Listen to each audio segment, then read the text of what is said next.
ಎಲ್ಲರಿಗೂ ನಮಸ್ಕಾರ ಸ್ನೇಹಿತರೆ. ದುರ್ಗಾಶಕ್ತಿ ನಿಮ್ಮ ಚಾನಲ್ಗೆ ಸ್ವಾಗತ. ಎಲ್ಲರೂ ಹೇಗಿದ್ದೀರಾ? ಚೆನ್ನಾಗಿದ್ದೀರಾ ಅಂದ್ಕೊಂಡು ಇದೊಂದು ವಿಡಿಯೋವನ್ನು ಮಾಡಿದ್ದೀನಿ. ಇನ್ನೇನು ನವರಾತ್ರಿ ನಾಳೆ ಬರ್ತಾ ಇದೆ ಅಲ್ವಾ? ನವರಾತ್ರಿಗೆ ಅಂದರೆ ಮೂರನೇ ತಾರೀಕು ಮೊದಲು ನಾವು ಆಚರಿಸಬೇಕಾಗಿದ್ದು, ಅವತ್ತಿನ ದಿನ ಘಟಸ್ಥಾಪನೆ ಮಾಡಬೇಕು ಅಮ್ಮನವರು. ಹಾಗೆ ನಾವು ಅಖಂಡ ದೀಪವನ್ನು ಹಚ್ತೀವಿ. ಹಾಗೆ ಅವತ್ತು ಮೊದಲ ದಿನ ಶೈಲಪುತ್ರಿ ಅಮ್ಮನವರ ಪೂಜೆಯನ್ನು ಮಾಡ್ಕೋಬೇಕು. ಹಾಗಾಗಿ ನಾವು ಬ್ರಾಹ್ಮಿ ಮುಹೂರ್ತದಲ್ಲಿ ಪೂಜೆ ಆಚರಣೆಯನ್ನು ಮಾಡಿಕೊಂಡ್ರೆ ತುಂಬಾ ಒಳ್ಳೆಯದು. ಅವತ್ತಿನ ಇಡೀ ದಿನ ಚೆನ್ನಾಗಿರುತ್ತೆ.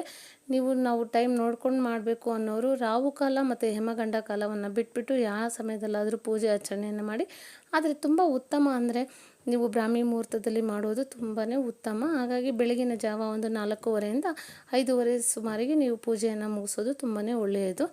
ಆದರೆ ಅವತ್ತಿನ ದಿನ ಅಮ್ಮನವರಿಗೆ ಯಾವುದೆಲ್ಲ ಇಷ್ಟ ಅಂದರೆ ಯಾವ ಬಣ್ಣ ಇಷ್ಟ, ಯಾವ ಹೂವು ಇಷ್ಟ, ಹಾಗೆ ಯಾವ ಮಂತ್ರದಿಂದ ನಾವು ಅಮ್ಮನವರ ಪೂಜೆಯನ್ನು ಮಾಡಿದರೆ ನಮಗೆ ಏನೆಲ್ಲ ಪ್ರಯೋಜನ ಇದೆ, ಏನೆಲ್ಲ ಒಳ್ಳೆಯದಾಗುತ್ತೆ ಅನ್ನೋದನ್ನು ನಾನು ಇಲ್ಲಿ ತಿಳಿಸ್ಕೊಡ್ತೀನಿ. ತುಂಬ ಸರಳವಾಗಿ ಹೇಳೋದಾದರೆ, ಅವತ್ತು ಶೈಲಪುತ್ರಿ ಅಮ್ಮನವರಿಗೆ ಹಳದಿ ಬಣ್ಣದ ಬಟ್ಟೆಯನ್ನು ತೊಟ್ಟು ನಾವು ಪೂಜೆಯನ್ನು ಮಾಡಬೇಕಾಗುತ್ತೆ. ಹಾಗೆ ಆ ಒಂದು ಹಳದಿ ಬಣ್ಣದ ಸಂಕೇತ ಏನಂದರೆ, ನಮ್ಮಲ್ಲಿ ಅಂದರೆ ನಮ್ಮ ಮನೆಯಲ್ಲಿ ನಮ್ಮ ಜೀವನದಲ್ಲಿ ಸಂತೋಷ ಸಕಾರಾತ್ಮಕದೊಂದಿಗೆ ಶ್ರೀಮಂತವಾಗಿರುತ್ತೆ ಅನ್ನೋ ಒಂದು ಉದ್ದೇಶ. ಹಾಗೆ ಸಂತೋಷವನ್ನು ಹೆಚ್ಚಿಸುತ್ತೆ ಮತ್ತು ಮನೆಯಲ್ಲಿ ಶಾಂತಿಯನ್ನು ನೀಡುತ್ತೆ ಅನ್ನೋ ಒಂದು ಕಾರಣಕ್ಕೆ ಶೈಲಪುತ್ರಿ ಅಮ್ಮನವರ ಪೂಜೆಯ ದಿನ ಹಳದಿ ಬಣ್ಣದ ವಸ್ತ್ರವನ್ನು ಧರಿಸಿ ನಾವು ಪೂಜೆಯನ್ನು ಮಾಡಬೇಕಾಗುತ್ತೆ. ಹಾಗೆ ಅಮ್ಮನವರ ಅಲಂಕಾರಕ್ಕೆ ನೀವೇನಾದರೂ ಕಳಶ ಸ್ಥಾಪನೆ ಮಾಡಿ ಪೂಜೆಯನ್ನು ಮಾಡ್ತೀವಿ ಅನ್ನೋರು ಕಳಶಕ್ಕೆ ನೀವು ಹಳದಿ ಬಣ್ಣದ ಸೀರೆಯನ್ನಾದರೂ ಉಡಿಸಿ, ಇಲ್ಲ ಬ್ಲೌಸ್ ಪೀಸನ್ನು ಸಹ ಹಾಕಿ ನೀವು ಪೂಜೆ ಆಚರಣೆಯನ್ನು ಮಾಡ್ಕೋಬೋದು.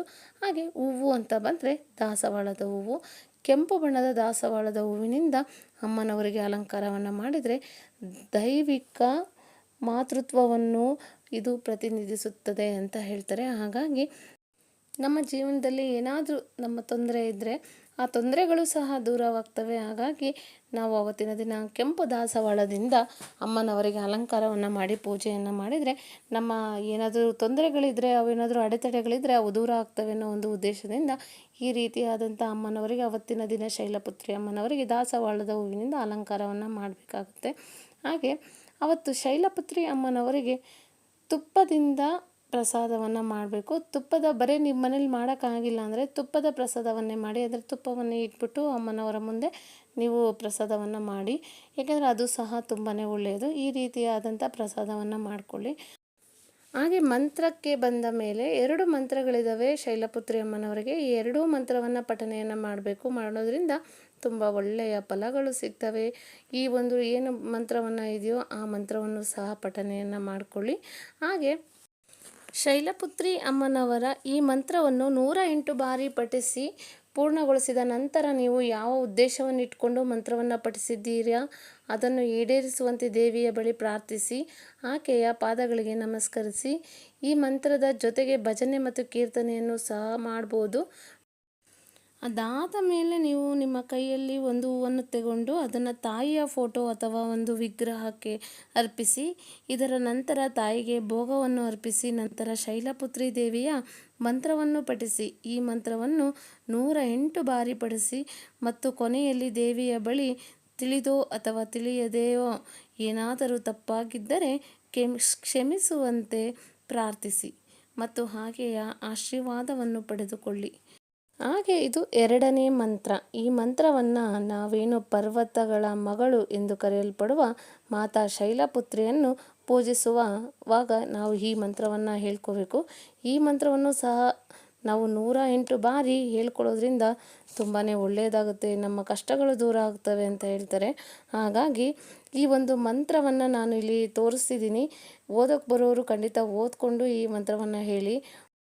ಏಕೆಂದರೆ ಈ ಮಂತ್ರವನ್ನು 108 ಬಾರಿ ಜಪಿಸಬೇಕು. ಏಕೆಂದರೆ ತಾಯಿ ಶೈಲಪುತ್ರಿಯನ್ನು ಪೂಜಿಸುವಾಗ ನಿಮ್ಮ ಇಷ್ಟಾರ್ಥಗಳು, ಮನಸ್ಸಿನಲ್ಲಿರುವಂಥ ಇಷ್ಟಾರ್ಥಗಳು ನೆರವೇರುತ್ತವೆ ಅನ್ನೋ ಒಂದು ಮಾತಿಗೆ ಈ ಮಂತ್ರವನ್ನು ಪಠಿಸಿ ಮತ್ತು ತಾಯಿಯಿಂದ ಕ್ಷಮೆಯನ್ನು ಪಡೆಯಿರಿ ಮತ್ತು ನಿಮ್ಮ ಇಷ್ಟಾರ್ಥಗಳನ್ನು ಪೂರೈಸುವಂತೆ ಆಕೆಯ ಬಳಿ ಶ್ರದ್ಧಾ ಭಕ್ತಿಯಿಂದ ಬೇಡಿಕೊಳ್ಳಿ.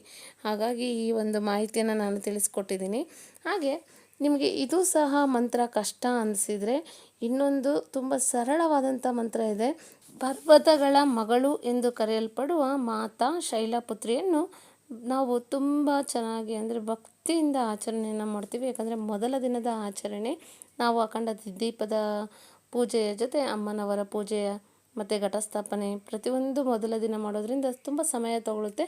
ಹಾಗಾಗಿ ನಿಮಗೆ ಸಮಯ ಇಲ್ಲ ಅಥವಾ ನಮ್ಗೆ ಹೇಳೋದಕ್ಕೆ ಬರೋದಿಲ್ಲ ಮಂತ್ರ ಅನ್ನೋರು ಈ ಮಂತ್ರವನ್ನು ಪಠನೆಯನ್ನು ಮಾಡ್ಕೊಳ್ಳಿ. ಓಂ ದೇವಿ ಶೈಲಪುತ್ರಿಯೇ ನಮಃ, ಓಂ ದೇವಿ ಶೈಲಪುತ್ರಿಯೇ ನಮಃ. ಇದನ್ನು 1008 ಬಾರಿ ಅಥವಾ 108 ಬಾರಿ ಪಠನೆಯನ್ನು ಮಾಡಿಕೊಳ್ಳಿ. ಈ ರೀತಿ ಸರಳವಾದ ಪೂಜಾ ಆಚರಣೆಯನ್ನು ಮಾಡಿ. ಹಾಗೆ ನಿಮ್ಮ ಹೊಸ್ತಿಲ ಪೂಜೆಯನ್ನು ಸಹ ಮಾಡ್ಕೊಳ್ಳಿ. ಹಾಗೆ ಬನ್ನಿ ವೃಕ್ಷದ ಪೂಜೆಯನ್ನು ಸಹ ಮಾಡ್ಕೊಳ್ಳಿ. ಗೋಧೂಳಿ ಸಮಯದಲ್ಲಿ ನೀವು ಹೊಸ್ತಿಲ ಪೂಜೆಯನ್ನು ಮಾಡ್ಕೊಳ್ಳಿ, ತುಂಬಾ ಒಳ್ಳೆಯದು. ಏಕೆಂದರೆ ದೇವತೆಗಳು ಅದರಲ್ಲಿ ನೆಲೆಸಿರ್ತಾರೆ ಹೊಸ್ತಿಲಲ್ಲಿ ಅನ್ನೋ ಒಂದು ಉದ್ದೇಶದಿಂದ. ಹಾಗೆ ನಿಮ್ಮ ಸಂಜೆಯ ಅಂದರೆ ಸಂಜೆ ದೀಪವನ್ನು ಮನೆಯ ದೀಪವನ್ನು ಹಚ್ಚಿದಾಗ ಅಖಂಡ ದೀಪಕ್ಕೂ ಸಹ ಒಂದು ಪೂಜೆಯನ್ನು ಸಲ್ಲಿಸಿ ಈ ರೀತಿಯಾದಂಥ ಸರಳವಾಗಿ ಪೂಜಾ ಆಚರಣೆಯನ್ನು ಮಾಡ್ಕೊಳ್ಳಿ. ನಾನು ಹೇಳಿದಂಥ ಮಾಹಿತಿ ನಿಮಗೆಲ್ಲರಿಗೂ ಇಷ್ಟ ಆಗಿದ್ದರೆ ನನ್ನ ಚಾನಲನ್ನು ಸಬ್ಸ್ಕ್ರೈಬ್ ಮಾಡಿ, ಶೇರ್ ಮಾಡಿ, ಲೈಕ್ ಮಾಡಿ ಅಂತ ಹೇಳ್ತಾ ಎಲ್ಲರಿಗೂ ಧನ್ಯವಾದಗಳು.